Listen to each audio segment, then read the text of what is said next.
Last season, Kanon Catchings had a lot of hype when he decommitted from Purdue, committed to BYU, and the expectation was that him and Yegor Demmin would both go on to incredible individual seasons, lead BYU to something special, and ultimately take their talents to the NBA draft. Yegor did that. Yegor fulfilled that promise, was a huge piece of BYU's very successful first year under Kevin Young. Kanon Catchings was not. He was in and out of the lineup, in and out of the rotation, did not live up to the lofty expectations that he had, and I think to an extent that he put on himself when he decommitted from a successful program like Purdue, opting for a bigger role in theory at BYU. Well, it seems a former Kanon Catchings teammate may be speaking on what went wrong with Kanon Catchings here. Maybe we're being a little presumptuous. I don't know. But this was a video clip that I saw on my timeline thanks to the one and only Ben Criddle at Criddle Benjamin, who is a host for ESPN The Fan covering BYU sports. Ben Criddle does great stuff. And he quote tweeted a video that came out from Trevin Knell's basketball camp where Trevin is speaking to campers. And Ben Criddle asks, is he referring to Kanon Catchings here? I am going to play the video here. There's 32 seconds here, a little music behind it, but this is Trevin Knell talking to campers at his camp. You tell me, is he talking about Kanon Catchings? The camp was respect, and the two things you guys can control is your attitude and your energy, right? And if you can compile that together, it really just means you're coachable. If you can be coachable, you can get on the floor. If you can't be coachable, you're not going to be on the floor, okay? We had some really good talent last year, first round talent, and he just wasn't as coachable as he could have been. He wasn't on the floor as much, okay? And guys that aren't as talented were on the floor a lot more because energy, hard work, your attitude changes the game for a lot of things. Classic camp coach speak there, but very pointed. We had a first round talent last year, had a lot of hype, a lot of expectation, a lot of skill, just couldn't get on the floor. Wasn't as coachable as he could have been. Wasn't as coachable as other guys on the team. Your attitude, your effort, it matters. He's talking about Kanon Catchings, isn't he? Yeah, 100%. The first round talent that didn't find himself on the floor last year because yeah, it's got to be. Yeah, there's nobody else in the roster it could be. It's Kanon Yeah. Catchings. So, Mhm. are you okay with this conversation? Former teammate kind of throwing Kanon Catchings under the bus at his camp. Um, Look, uh, the reason I don't is because I think that as a player of Trevin Knell's, trying to use the right word here, status, right? You should try your best not to throw young players under the bus that are still currently a part of the game. And I don't know. Me personally, I think there should be more of a sense of like kind of maybe putting your arm around him or helping him out or aiding him. And I just don't see this as I think he could have made his point that he was trying to make in this camp without throwing Cannon Catchings under the bus. Even if it's true, by the way.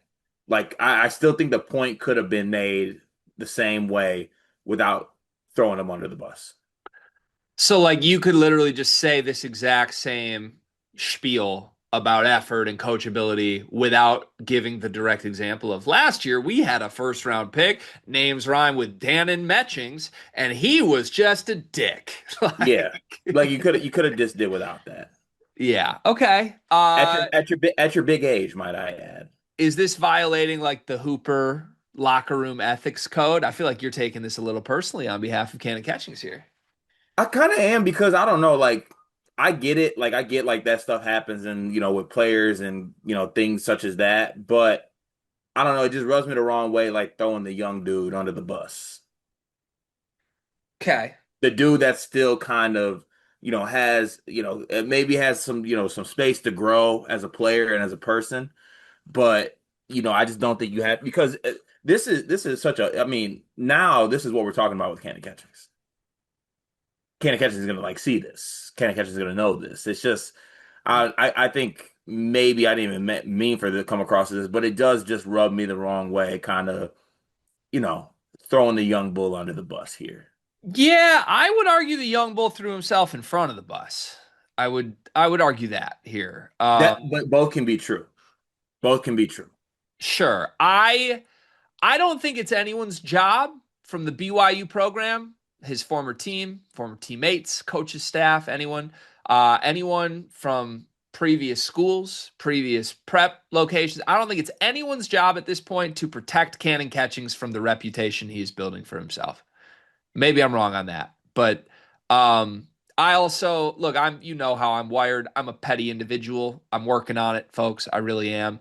But I've spoken at like events like this. I've coached high school kids before. I coached basketball for 6 years, and like my coaching style, the way I tried to resonate with kids was very often to use real world examples and just almost, I don't know, you wanna feel like you're giving a bit of yourself as a human being and giving personal examples that makes it feel like you're being vulnerable and, I don't know, kind of putting yourself out there for the kids you're trying to make an impact on. To me, Trevin Knell is overwhelmingly a great teammate.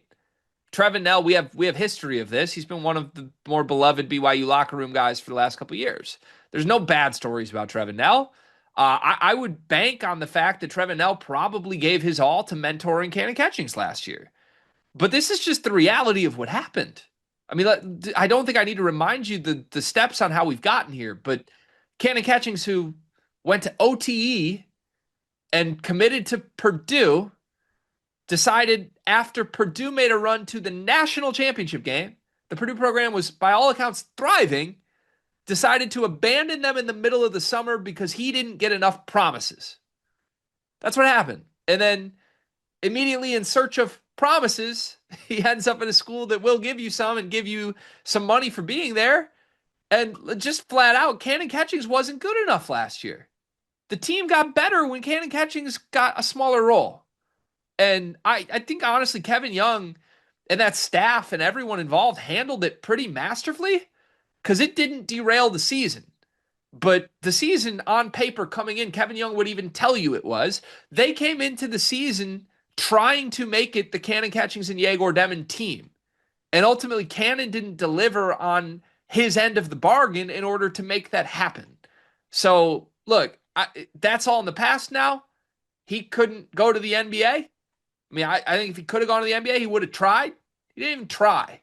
So he'll try and get on his feet at Georgia, I guess. I don't know. I would not bet on Kanon Catchings to figure it out at Georgia.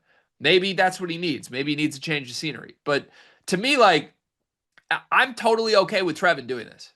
Because if I'm a camper, I'll be honest, to just be like, yeah, you got to be coachable. I'm just like, yeah, whatever. That falls on deaf ears. But if you actually are giving me the example of, listen, this kid was a stud, as talented as anybody we had. By all accounts, it was supposed to be his team, and it fell totally off the rails because he didn't have anything in here. That resonates with me because I now have an example that I can actually point to of, oh, that's real. So is it the greatest teammate move ever? No. Is he teammates with Kanon Catchings anymore? No. And I'm kind of tired of people that, I don't know. I'm tired of acting like people need to protect Kanon Catchings when Kanon Catchings has repeatedly done damage to his own career time and time again in the last year and a half. Because he did it what, once? At least twice. I mean, he's burned every bridge at a championship program before he even got there. He burned every bridge at a program that's about to be championship level at BYU because he's not up to the standard of bare minimum expectations of being a decent teammate. Like, Yeah. I mean, yeah, Trevin Knell is the ultimate teammate, though. he That's is. he is. That's why he was on the team. I mean, and because he made shots, something Kanon Catchings did not do last season. Yeah. I mean, it took him to his ninth year in college, but yeah, he eventually made shots. I don't like where you're going with this. Yeah, I think he could have made his points anyone sending their child to a Trevin Knell basketball camp in the same way. What did Trevin Knell shoot from three last year? 42%. What did Kanon Catchings shoot from three last year? What Trevin Knell do his first year in college? I'm just asking, Cart. Who was a better shooter last year? Trevin Knell. Who's a more talented player? Who's a more talented shooter? Kanon Catchings? No, probably Trevin Knell by the But he didn't sounds of make it. shots, right? Yeah, by the sounds of it. So shooter didn't make shots and then whined because he wasn't in the rotation over someone who did make shots. Yeah. Is this because you can relate to Kanon Catchings? Were you as like No, disastrous of a locker room guy as him? it's because it's Trevin Knell.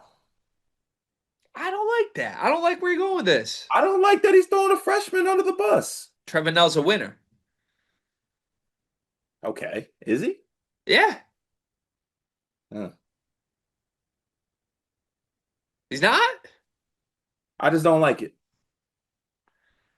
So what should Trevin Knell have done here? He could have made the exact same point the exact same way without throwing Cannon Catchings under the bus. I mean, then yeah, the campers fall asleep, but sure. They're at a Trevin Knell basketball camp anyway. I mean, You know, you think that right when he said this, all these kids were like, "Oh, that's exactly what happened to Cannon Catchings last year."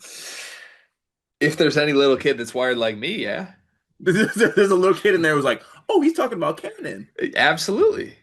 Come on, man, just go have him play Lightning and let's move on. Okay, bigger issue is this. Why was someone filming this? That's the bigger issue. It's not Trevin's fault for telling the story. It's whoever decided to put this video clip to the internet. That's the problem. No, this needs to be out there. This needs to make its way throughout all edges of Utah to make sure everyone knows that if you end up like Cannon Catchings, your life will stink as a basketball player. I mean, in Cannon's defense, I don't feel like he was overly toxic during the season, at least outwardly. Like I can't really remember any crazy pouty Cannon moments. Can you? Yeah. Also, there was a point at the season where we were wondering why Cannon didn't play more. Yeah, the game where he made 8 threes out of 8 attempts.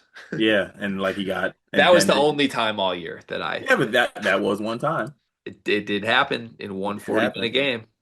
It happened. Yeah. Well, Team Trevin over here. Your team Cannon.